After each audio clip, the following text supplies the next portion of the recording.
I witam się z Wami bardzo, ale to bardzo serdecznie.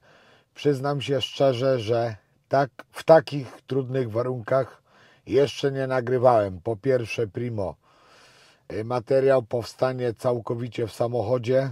Po drugie, jak widać na załączonym obrazku, totalny brak światła, dlatego już na wstępie przepraszam Was za jakość. Jednak na swoje usprawiedliwienie chcę Wam tylko powiedzieć, że bardzo, ale to bardzo zależało mi, żeby powstał dla Was jakiś materiał, żebyście, drodzy moi widzowie, mogli sobie umilić jakiś, mam nadzieję, umilić weekend, a wiem doskonale, że w najbliższych dniach nie będę miał czasu, dlatego też postanowiłem nagrać kilka słów dla Was, żeby materiał był zrealizowany tak jak powiedziałem. Materiał będzie się składał z 2 części, będzie krótki, bo naprawdę warunki są jakie są. Pierwsza rzecz, o której chciałbym bardzo powiedzieć, jest to niebywale ważna rzecz w nawiązaniu do ostatniego materiału, w którym niezbyt dobrze omówiłem tematy związane z minerałami, a w zasadzie z brakiem tych minerałów i chciałbym właśnie dzisiaj dokładnie na tym się skupić. Kochani, mówię tutaj o początkujących hodowcach w szczególności. Zadam Wam proste pytanie, a Wy sobie w myślach odpowiedzcie. Ileż to razy mieliście przypadek, że gołąbek, samiczka po zniesieniu jaj zapadała Wam na nóżki, rozkładała skrzydła, wspierała się na tych skrzydłach, co niektórzy właśnie też to mylą z sytuacją i mówią, że to właśnie skrzydła, że tak powiem, opadły. To nie skrzydła opadły, tylko gołąbek próbuje się wspierać na nich i sam wielokrotnie słyszałem, że niestety po zniesieniu jaj przyszła salcia. Nic bardziej błędnego, moi drodzy. Jest to nadzwyczajnie na świecie odwapnienie. Jak wszyscy wiemy, budowa jajka jest to bardzo morderczy wręcz i bardzo wyczerpujący gołębia proces. Dlatego też wszelakie minerały, kołacze, glinki i wszystko, co może być jakimś minerałem, co posiada jakieś wartościowe witaminy, warto jest podawać w owym czasie i naprawdę proszę o tym nie zapominać. I w tym konkretnym przypadku powiem Wam szczerze, pierwszy taki oznaka, że tych minerałów jest za mało, bądź hodowca nie podaje ich, to już nie tyle będzie, że one zaraz opadną na nóżki, bo tak się prawdopodobnie nie stanie, ale Wasze oko wychwyci na pewno, że gołąbki latają i stale czegoś szukają. Próbują dziubać, ryć praktycznie po wszystkim, co tylko im pod rękę przyjdzie. Jest to na pewno pierwszy znak, że używacie niedobrych minerałów, bądź po prostu nie używacie ich wcale i czegoś tam tym gołąbkom brakuje. Dlatego uczulam minerały, kołacze, glinki, wszystko co podejdzie kruszyć, dawać oczywiście. Należy tutaj wspomnieć, jest to bardzo ważna rzecz, że nie ma co się nakręcać i też, wiecie, przesada z długością, trochę się zakręciłem, ponieważ wszystko mnie tu rozprasza. Powiem tak, generalnie minerały w większości posiadają tak zwaną MM-kę, która jest sypkim proszkiem takim czerwonawym, która zaś ma tendencję do pleśnienia, dlatego podawać często, a mniejszą ilość. Po prostu idziemy co ten drugi dzień wymieniać te minerały, niech one będą pod dostatkiem i tak dalej, bo jest to mega ważna rzecz. No i teraz pytanie zasadnicze. No dobrze, przespałem, mam jajka, samiczka leży. Czy to już koniec? Zapewniam Was, nie jest to koniec. Jest to wszystko bardzo łatwo odwracalne. Myślę, że mniej więcej w dobę, jeśli mnie posłuchacie, sytuacja powinna się diametralnie zmienić. A więc, tak samo oczywiście nie tylko o jajkach mówię, a tym bardziej jeszcze samica wykończona, która później karmi młode. To samo może zapaść. I co robimy, drogi hodowco, droga hodowczyni? Odpowiedź jest naprawdę banalna. Przede wszystkim nie pozwalamy karmić młodego. Stało się, trudno, przespałeś, trudno. Nie możemy pozwolić owej samiczce karmić młodego. Zabieramy ją do innego gołębnika, biegniemy ile sił w nogach, bądź jedziemy do apteki i kupujemy kalcjum na kości w tabletkach. I ja tak sobie myślę, przynajmniej powiem Wam na moim doświadczeniu z czasów, w których jeszcze też nie wiedziałem tych wszystkich rzeczy. Po jednej tabletce na drugi dzień samiczka dochodziła do siebie. Oczywiście dałem jej jeszcze odpocząć 2 dni i naprawdę wszystko wracało do normy. Dlatego clue dzisiejszego naszego spotkania to jest zdecydowanie minerały, kołacze, glinki i wszelakiego typu. Jeśli, drogi hodowco, nie stać Cię na minerały, bo i tak może być, znam historię, w którym nawet przyznam się szczerze, hodowcy gdzieś tam cegłę kruszyli.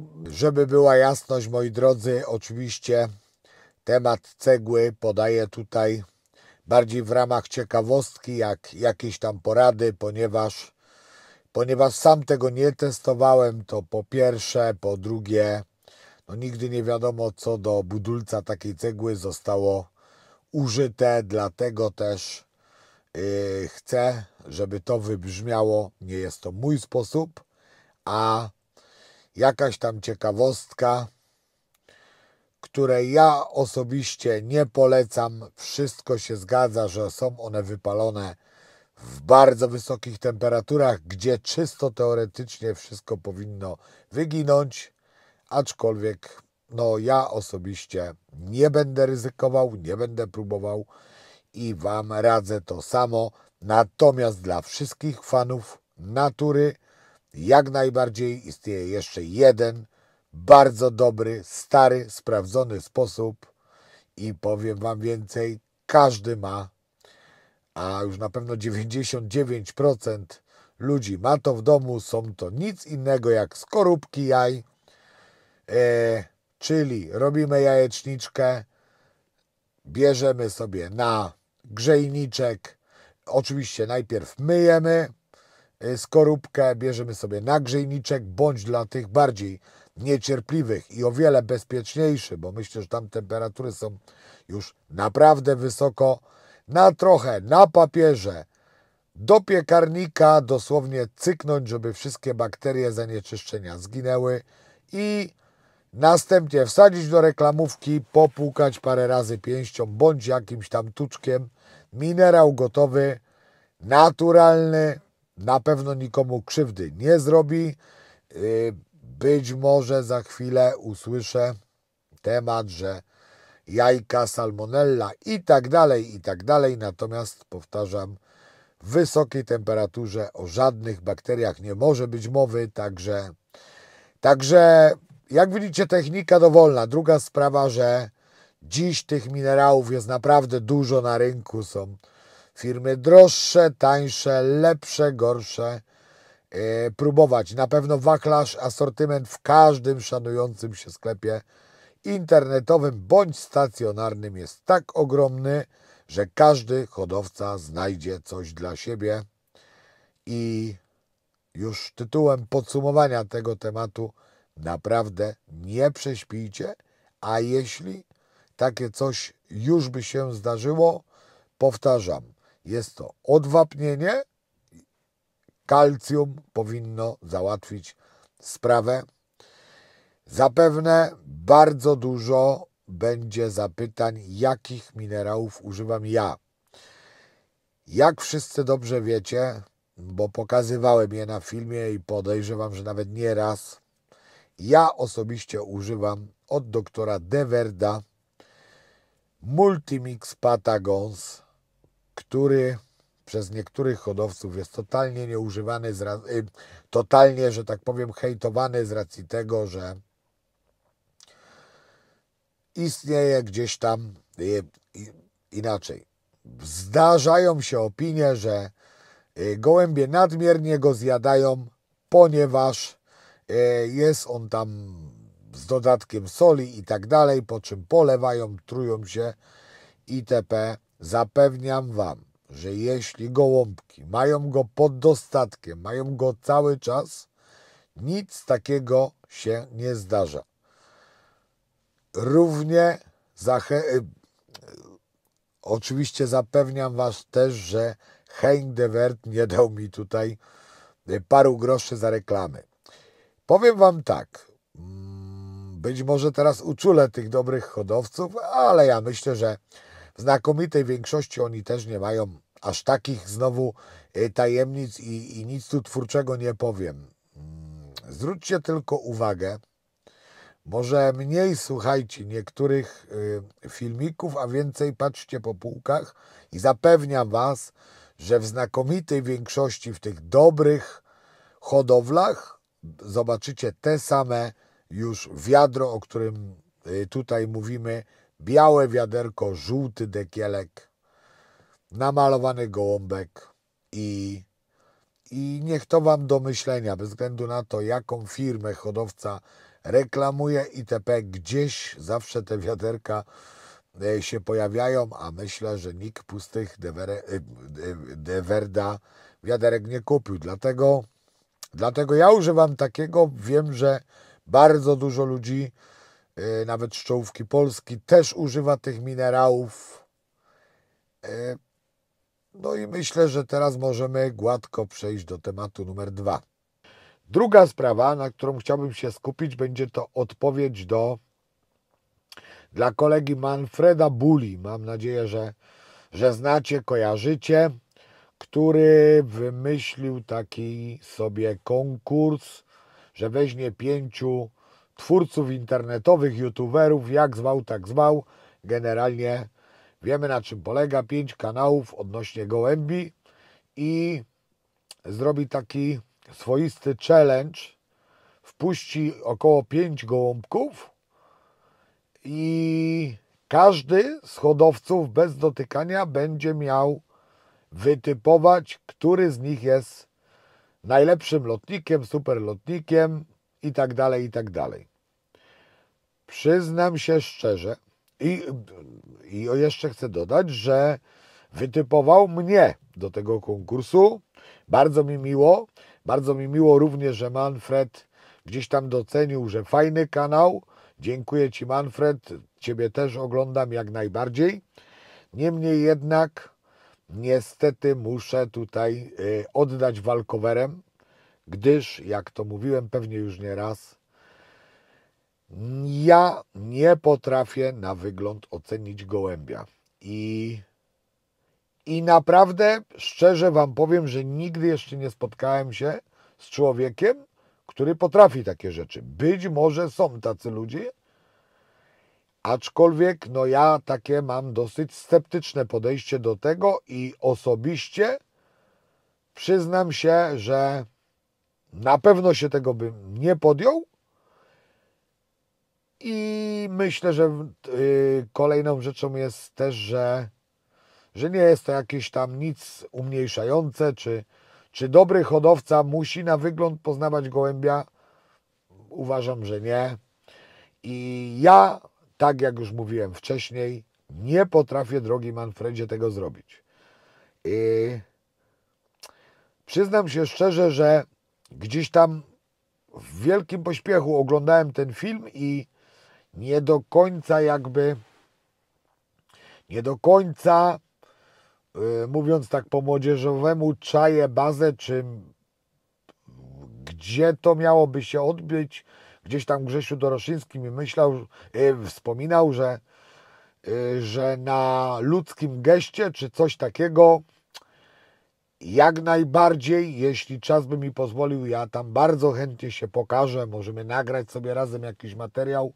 Jeśli to ma komukolwiek pomóc, to ja nie widzę żadnego problemu, absolutnie. Jednak no, odnośnie tego konkursu, no tu muszę powiedzieć pas. Jeśli chodzi o inicjatywę pomagania, chyba nie muszę nikogo przekonywać, znacie mnie już tyle czasu, wiecie jakie mam do tego podejście. Podpisuję się pod tym 2 rękoma. Bardzo chętnie, jeśli czas pozwoli, a będę robił wszystko, jeśli to faktycznie chodzi o bodajże ludzki gest, czy jakąkolwiek aukcję charytatywną, jak najbardziej, Manfred, możesz na mnie liczyć i również też z przyjemnością, jeśli byłoby zainteresowanie, chętnie podaruję jakiegoś gołąbka. Trzeba pomagać, co do tego chyba nikt nie ma wątpliwości. Natomiast jeśli chodzi o sam konkurs, to uważam, że nie jestem osobą kompetentną, żeby brać w tym udział. Także nie gniewaj się, Manfred. Jak najbardziej jestem w stanie się pokazać, jeśli miałoby się to przełożyć na jakiś sukces charytatywny. Absolutnie nie widzę żadnego problemu. Możemy sobie coś nagrać, przybić piąteczkę, porozmawiać, podyskutować o gołąbkach i tak dalej. No i co? Tyle. Widzimy się już niedługo w kolejnych jakichś tam materiałach. Na tą chwilę tyle. Jeszcze raz przepraszam za jakość. Mam nadzieję, że mocno mnie nie skrzyczycie i docenicie to, że chcąc wyjść Wam naprzeciw, żebyście mieli co oglądać, nagrałem w tych trudnych, spartańskich warunkach, a w ramach podziękowania łapka w górę będzie naprawdę super. Tyle ode mnie. Pozdrawiam wszystkich. Do zobaczenia. Cześć.